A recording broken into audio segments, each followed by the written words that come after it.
6월 6일 말씀과 함께 읽는 철로역정 18번째 시간입니다. 아름다운 저택에서 밤늦게까지 이야기를 나누던 그들은 아침이 되어 다시 모이게 돼서 또다시 계속 이야기를 나눕니다.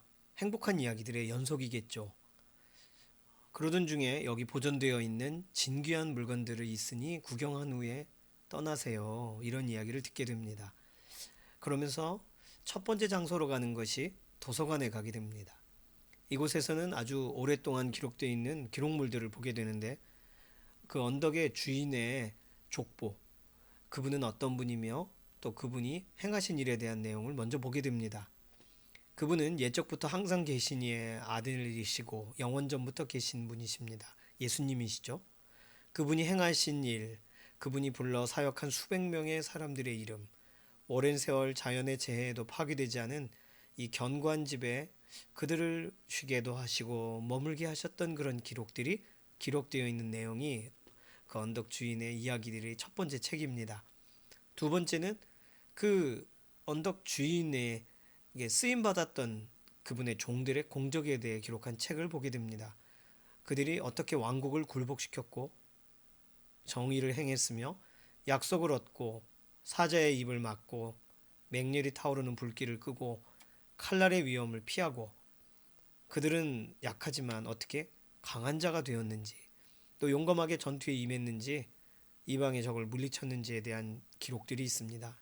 이것은 히브리서 11장에 있는 믿음의 선진들에 대한 기록과 거의 비슷하죠.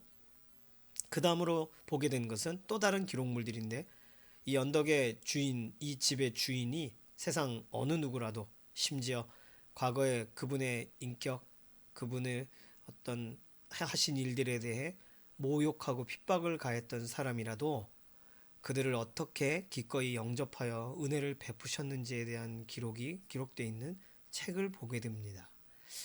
어, 믿지 않는 사람들이 예수님을 모욕하고 핍박했던 것을 어떻게 받아주시고 그들을 불쌍히 여기셔서 하나님 앞에 인도하셨는지에 대한 기록들이겠죠. 그 다음에 또 여러 가지 유명한 사건들을 기록한 책들이 그 도서관에 있었습니다. 이 중에는 동서고금을 막론하고 확실하게 성취된 예언들에 대한 기록이 있습니다. 이것은 원수들에게서 두려움과 놀라움의 내용이 되겠고 순례자들에게는 이렇게 결국은 예언이 성취되었구나 하는 도움과 위로가 되는 내용이 되겠습니다. 히브리서에 기록되어 있는 것처럼 예수님에 대해 성취된 예언들의 내용으로 우리가 비유적으로 이해하면 좋겠어요. 도서관 방문하였다가 다음날 하루를 더 묵어 그 다음날에는 또 다른 장소로 그 아가씨들이 처녀들이 인도합니다. 두 번째 간 장소는 무기고입니다. 주님께서 순례자들에게 공급하시는 무기를 보여주죠. 칼, 방패, 투구, 갑옷, 그리고 모든 기도, 영원히 닳지 않는 신발, 에베소서 6장에 나와 있는 전신갑주, 특별히 기도에 대한 부분이 좀 존번역 목사님은 강조해서 설명하고 있는데 이런 것들을 순례자가 이 주인공이 보게 됩니다. 또 주님을 위해 봉사하고자 하는 사람들이 하늘의 별과 같이 많아도 그들 모두를 무장시킬 수 있을 만큼의 충분한 무기들이었다. 이렇게 설명합니다. 교회는 무장시키는 곳이죠. 준비시키는 곳이죠. 무기고에서 본 두 번째 광경은 주님의 일꾼들이 놀라운 일을 행할 때 사용했던 도구들이 그 자리에 있었다는 거죠. 출애굽기에 있는 모세의 지팡이, 사사기에 나오는 야엘이 시스라를 죽일 때 사용했던 말뚝과 방망이, 그리고 기드온의 빈 항아리와 나팔과 횃불, 삼손이 쓴 나귀 턱뼈, 다윗이 골리앗을 죽일 때 사용한 물매와 돌, 이런 여러 가지의 하나님께 쓰임 받았던 예수 그리스도께 쓰임 받았던 그 일꾼들이 사용했던 도구들, 여기서의 강조점은 뭐냐면 이 모든 것은 대단한 무기가 아니라 볼품 없는 것들이었다는 거예요. 오히려 우리들은 무익한 종이고 하나님 손에 쓰임 받을 때에만 특별하게 사용될 수 있다는 걸 강조하는 내용이 되겠습니다. 그리고 거기서 본 것은 주님께서 심판하실 날에 죄인들을 멸하실 칼을 보았다라고 기록합니다. 예레미야 21장과 데살로니가 후서 2장의 내용을 한번 참조해 보시면 되겠습니다. 이 외에도 주인공을 몹시 기쁘게 해준 많은 것들을 보았다고 하는데요. 구경을 마치고 그들은 다시 잠자리에 들게 됩니다. 그리고 다음날 세 명의 처녀 경건, 분별, 자애는 하루를 더 묵고 가면 안 되겠냐고 묻습니다. 이유는 만일 날씨가 맑으면, 날씨가 청명하다면 당신에게 기쁨의 산을 보여줄 수 있기 때문입니다. 기쁨의 산은 이곳 아름다운 저택보다는 천국에 더 가까이 있는 곳이기 때문에 그 산을 보기만 해도 천국을 바라보는 것 같고, 오히려 내가 천국이 이렇게 눈에 선하게 이렇게 보여지겠구나 하는 위로를 얻을 수 있다는 거죠. 이 디모데전서 4장 15절에 있는 것, 모두 믿음의 진보, 좀 더 높은 신앙의 그런 열망, 이런 것들을 기쁨의 산과 연관돼서 존 번연 목사님은 설명하고 있습니다. 하룻밤을 더 머뭅니다. 그 다음날 오전이 이제 이렇게 지나갈 무렵 그들은 집의 꼭대기로 주인공을 데리고 가서 남쪽을 바라보게 합니다. 크리스찬이 바라본 곳은 아름다운 산과 숲, 울창한 삼림과 포도원, 모든 종류의 과실들이 열려있는 과수원, 형형색색의 꽃들, 끊임없이 솟아나는 샘물과 분수들이 있는 곳입니다. 멀리서 봤는데도 바라보기만 해도 기쁨이 넘쳐요. 그래서 기쁨의 산이죠. 주인공은 그 땅의 이름이 뭐냐고 너무 궁금해서 묻습니다. 그러자 세 처녀가 말합니다. 그곳의 이름은 임마누엘의 땅이에요. 이곳과 같이 그것도 순례자의 휴식처와 같이 마련되어 있는 것이고, 그곳에서는 산꼭대기에 올라가면 천성의 도시의 그 문이 보일 것입니다. 그곳에 사는 목동들도 볼 수 있을 것입니다. 이렇게 말해줍니다. 이때 크리스찬이 이제 다 모든 것을 봤으니 떠날 채비를 하려고 하자 그들은 환성하러 따라 나아가면서 먼저 무기고로 들러서 가자고 말합니다. 거기서 그는 머리부터 발끝까지 무장을 시켜지게 되죠. 그리고 가는 도중에 만날 공격을 준비하면서 하나하나 처음 봤던 전신갑주를 입게 됩니다. 무장한 크리스찬은 이제 그 아가씨들과 함께 이제 그가 처음 들어왔었던 아름다운 저택의 문으로 이제 나갈 준비를 하죠. 문지기에게 그동안 혹시 순례자들이 지나가지 않았는지를 묻습니다. 문지기는 봤습니다. 제가 이름을 물어보니 믿음이라는 사람이 지나가더군요. 크리스찬이 말하죠. 제가 아는 사람입니다. 그는 저의 고향 사람이고 제가 태어난 곳에서 온 저의 이웃입니다. 그가 얼마나 앞서가고 있을까요? 문지기가 말합니다. 지금쯤 아마 언덕 아래까지 갔을 겁니다. 크리스찬이 네, 선한 문지기님 감사합니다. 주님께서 당신과 함께 하시고 은혜 주시길 원합니다. 당신은 저에게 많은 친절을 베풀어 주셨습니다. 이 말을 마치고 크리스찬이 길을 떠나려고 하자 신중, 처음 집을 들어갔을 때 만났던 자매죠. 그 다음에 경건, 분별, 자애, 이렇게 네 명의 자매가 언덕 아래까지 동행하면서 또 지금까지 함께 나누던 그 이야기들을 계속 대화합니다. 누구에 대한 이야기겠어요? 언덕 주인에 대한 이야기죠. 예수님에 대한 이야기죠. 올라올 때처럼 내려가는 길이 어렵자 그 중에 한 자매가 말합니다. 겸손의 골짜기를 내려가기 때문에 지금 어려운 거예요. 미끄러지지 않게 조심하세요. 그래서 그 함께 힘이 되어주기 위해 동행해 준 것이라고 말합니다. 크리스찬은 몇 번 미끄러지면서 언덕 아래 겨우 도착했고 네 명의 처녀는 빵과 포도주와 건포도 하나씩을 건네주고 그 길로 크리스찬은 이제 계속 혼자 걸어가게 됩니다. 빵과 포도주와 건포도 송이 같은 경우는 피로를 공급하시는 것에 대한 설명으로 이해할 수 있겠습니다. 자, 오늘 혼자 가야 된다 정리하면 주인공이 아름다운 저택에서 벌써 5일간을 지냈더라고요.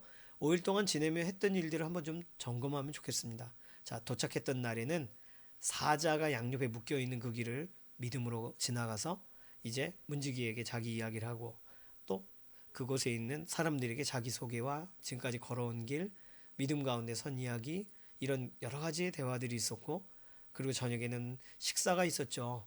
이것을 존 번연 목사님은 주의 만찬이라고 설명해요. 그러니까 주의 만찬 전에 그가 예수 그리스도와 무슨 관계가 있는지에 대한 확인을 신앙적인 대화에서 했다는 거죠. 그리고 도착이라는 잠을 잡니다. 이것을 교회가 하는 역할로 적용해 보면 교회는 그의 신앙을 점검하고 그와 함께 연합해요. 그와 함께 교제를 나누죠. 자, 두 번째 날에는 도서관을 방문하죠. 언덕의 주인에 대한 이야기가 있고 그분이 쓰신 종들의 기록에 대해 보게 됩니다. 이 내용은 뭐냐면 어찌 보면 자세히 생각하시면 성경 말씀을 말하는 거예요. 교회는 말씀을 양육시키는 곳이죠. 그래서 각 사람들이 교회된 각 사람들은 말씀에 사로잡히고 말씀에 양육되어져야 됩니다. 셋째 날 무기고를 탐방하죠. 무기고는 전신갑주에 대한 설명도 있었지만 부족한 도구들이지만 하나님께 쓰임 받았던 그런 지팡이나 나귀 턱뼈 같은 것들을 보게 됐습니다. 교회는 자기 힘으로 하는 것이 아니라 하나님이 공급하시는 힘으로 그 사명을 감당해야죠. 그러니 능력을 의지하는 과정이, 그 힘을 덧입는 과정이 몸된 공동체 안에 일어나야 되죠. 네 번째 날에는 하루 더 머무십시오. 좋은 날씨를 기다리십시다. 이런 기다림이 있었습니다. 이것을 적용해 보면 우리는 우리의 신앙생활 가운데 기다림의 시간이 있어요. 더 좋은 것을 사모하고 소망하는 기다림이 있죠. 다섯 번째 날에는 기쁨의 산을 바라보게 됩니다. 천성으로 가는 길목에 순례자의 쉼터를 바라보면서 힘을 얻고, 이것이 교회는 영적인 어떤 갈망 또 어떤 소망에 대해 품게 되는 내용으로 보실 수 있겠습니다. 그리고 이제 가는 길에 무기고에서 전신갑주를 취하죠. 실제적으로 능력을 덧입는 현장으로. 그 다음에 여러 가지 선물들을 받고 배웅을 받으며 순례의 길을 떠납니다. 홀로 떠나지만 공급을 받고 떠나요. 그러니 염려가 없겠죠.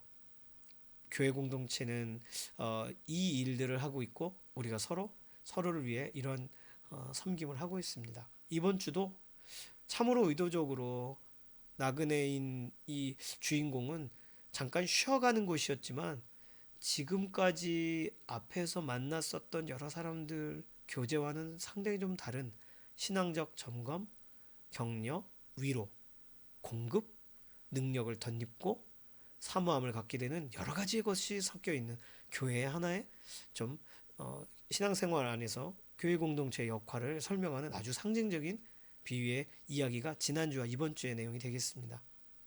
자, 교우는요, 나는 교회를 이렇게 경험하고 있습니까?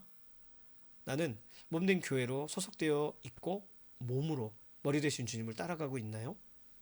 나는 교회를 이런 모습으로 바라보고 있나요? 어떤 경우에는 나는 내가 누구인지에 대해서 점검받고 연합되는 것은 기뻐하지만 말씀에 양육되는 것을 원하지 않을 수 있어요. 또 성숙을 사모하지만 실제 공급은 거절하는 경우가 있을 수 있습니다. 이 모든 과정을 하나의 이야기로 오늘 읽어가면서 교회, 몸된 교회로 우리가 살아가는 동안 우리는 무엇을 사모하고 무엇을 바라봐야 되는가 다시 한번 정리하게 되었습니다. 연관 본문은 누가복음 22장 59절에서 65절. 하정환 목사님이 이 책의 내용을 혼자 걸어가신 길, 예수 그리스도의 길에 대한 설명과 연관해서 본문을 이해하고 계시고요. 그래서 우리는 예수님이 잡히시던 밤에 일어났던 이야기를 본문으로 우리가 함께 읽게 됩니다. 한 시간쯤 있다가 또 한 사람이 장담하여 이르되 이는 갈릴리 사람이니 참으로 그와 함께 있었느니라. 이제 베드로를 봤다 이야기죠. 베드로가 이르되 이 사람아 나는 내가 하는 말을 알지 못하노라. 이 말을 할 때 닭이 울었어요. 주께서 돌이켜 베드로를 보시고, 하정원 목사님은 돌이켜 보시고라는 표현을 굉장히 강조해서 설명하셨습니다. 교재를 참조해 주시기 바랍니다. 베드로가 주의 말씀 곧 오늘 닭 울기 전에 내가 3번 나를 부인하리라 하심이 생각나서 밖에 나가 심히 통곡하고 또 그렇게 사라졌지만 예수님은 그 희롱을 당하시고 선지자 노릇을 해라 너를 친 자가 누구냐 이런 말로 욕을 들으시죠. 자, 목장 나눔 질문입니다. 예수님은 그를 모욕하는 자들을 어떻게 참으셨나요? 우리 오늘 봤던 내용 중에서 어떤 것보다 언덕의 주인이 그를 모욕했던 사람들을 어떻게까지 참고 그들을 영접하셨는가에 대한 내용도 도서관에서 우리가 이야기로 살펴봤습니다. 그 철로역정 내용 다시 한번 보시면서 예수님은 어떻게 참으셨는가 오늘 본문을 생각해 보실 필요가 있어요. 제자의 배신을 참으시죠. 예수님을 굴욕을 주고 때리는 욕을 하는 사람을 참으시죠. 두 번째 질문은요. 동행하던 제자마저 떠날 때 예수님 심정은 어떠셨을까? 한번 생각해 볼까요? 예수님은 모든 걸 다 이기실 수 있는 강심장이었다. 우리 그렇게 복음서를 읽는 내내 그렇게 여겨지지 않습니다. 예수님은 100% 우리와 동일한 인간이셨거든요. 그러니까 얼마나 고통스럽고 견디기 어려우셨을까요? 예수님의 심정 생각해 보겠습니다. 마지막 질문은요. 오늘도 예수님처럼 홀로 걸어가는 믿음의 동역자들, 선교사님들일 수도 있고 또 우리 목장 식구일 수도 있습니다. 가족이 예수님을 알지 못하고 신앙생활 하지 않으니까 혼자 신앙생활 하고 있는, 어렵게 그 걸음을 걸어가는, 어찌 보면은 충분히 쉼을 얻고 또다시 홀로 걸어가야 되는 오늘 크리스천 주인공과 같은 우리 동역자들을 떠올리면서 서로 축복하는 기도하면서 오늘 모임을 마감하시면 되겠습니다. 목장에 속한 동역자들을 위해서 서로의 한 주간을 위해 축복하고 기도해 주시고요. 다음 주에 6월 13일 날에는 19가 내용을 가지고 철로역정의 내용을 계속 함께 묵상하고 우리 삶을 돌아보는 시간이 되기를 원합니다. 같이 기도합니다. 살아계신 하나님 감사합니다. 오늘 그 아름다운 저택에서 참 충분히 우리에게 공급하고 채우시는 또 하나님의 살피심의 손길들을 이야기를 통하여 보게 해주셔서 감사합니다. 코로나 상황으로 떨어져 있지만 이런 철로역정이란 교제를 묵상하게 하셔서 우리를 공급하시고 일으켜 주셔서 감사합니다. 매주 우리가 대면하는 것에 제약이 많지만 새벽으로 저녁으로 우리로 기도할 수 있도록 우리의 마음을 움직여 주셔서 감사합니다. 다시 한번 기쁨으로 재회하게 되는 날까지 어느 곳에 있든 주인공과 같이 홀로 걸어가는 길 같아도 서로를 위해 기도하고 하나님께서 열어놓으신 소망의 걸음을 걸어가는 철로역정의 인생 되도록 우리의 삶을 사용하여 주시옵소서. 감사드리며 살아계신 예수님의 이름으로 기도드립니다. 아멘. 오늘도 수고 많으셨고 모임 나누시고 목장 보고도 꼭 해주시길 바랍니다. 한 주 동안 승리하세요.